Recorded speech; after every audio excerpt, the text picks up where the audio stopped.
تو سب محبوب صلی اللہ علیہ وسلم نے فرمایا التحیات للہ والصلوات والطیبات، اللہ اپنی زبانی عبادتیں صرف آپ کے لیے، والصلوات اپنی بدنی عبادتیں صرف آپ کے لیے، والطیبات اللہ اپنی ساری مالی عبادتیں آپ کے لیے۔ اللہ نے کہا السلام علیکم یا ایھا النبی ورحمۃ اللہ وبرکاتہ۔ محبوب جب آپ کی زبانی عبادتیں میرے لیے، جب آپ کی بدنی عبادتیں میرے لیے، جب آپ کی مالی عبادتیں میرے لیے، تو یاد رکھیں اللہ یہ اعلان فرما رہا ہے کہ سلام ہو نبی پر اور رحمتیں ہو اللہ کی اور برکتیں ہو۔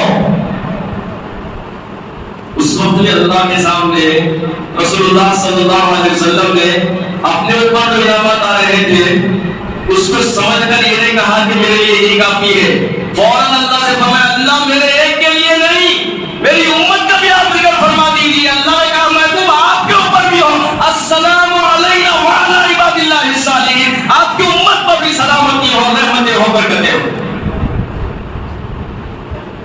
تین انعامات ملے معراج کی رات میں۔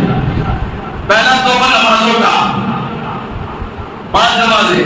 دوسرا توبہ سورہ بقرہ کی آخری آیت ہے ربنا لا تؤاخذنا ان نسینا او اخطأنا۔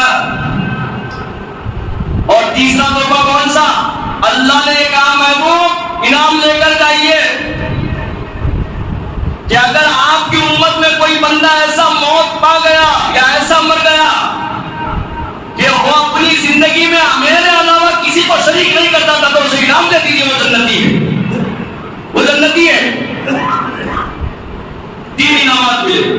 نمازوں کا تحفہ لے کر آ رہے تھے، اس وقت آپ کو بار بار سورہ واقعہ موسیٰ علیہ السلام سے ملاقات ہوئی، موسیٰ علیہ السلام نے پوچھا کیا ملا، بہت سارے انعامات ملے، انوار و برکات سب بہت زیادہ ملے۔ ایک تحفہ محمد کے لیے بھی ملا ہے، 5 نمازوں کا، قرآن بھی ملا ہے، اور یہ انعام بھی ملا ہے کہ جو اس حالت میں مر گیا اللہ کے ساتھ میں کسی کو شریک نہیں کرتا تھا تو وہ جنتی ہے۔ تو موسیٰ علیہ السلام نے کہا کہ بھائی جائیے 50 نمازیں آپ کی امت نہیں پڑھ سکتی، آپ لے کر جائیے، اور کچھ اللہ کے دربار میں اس کی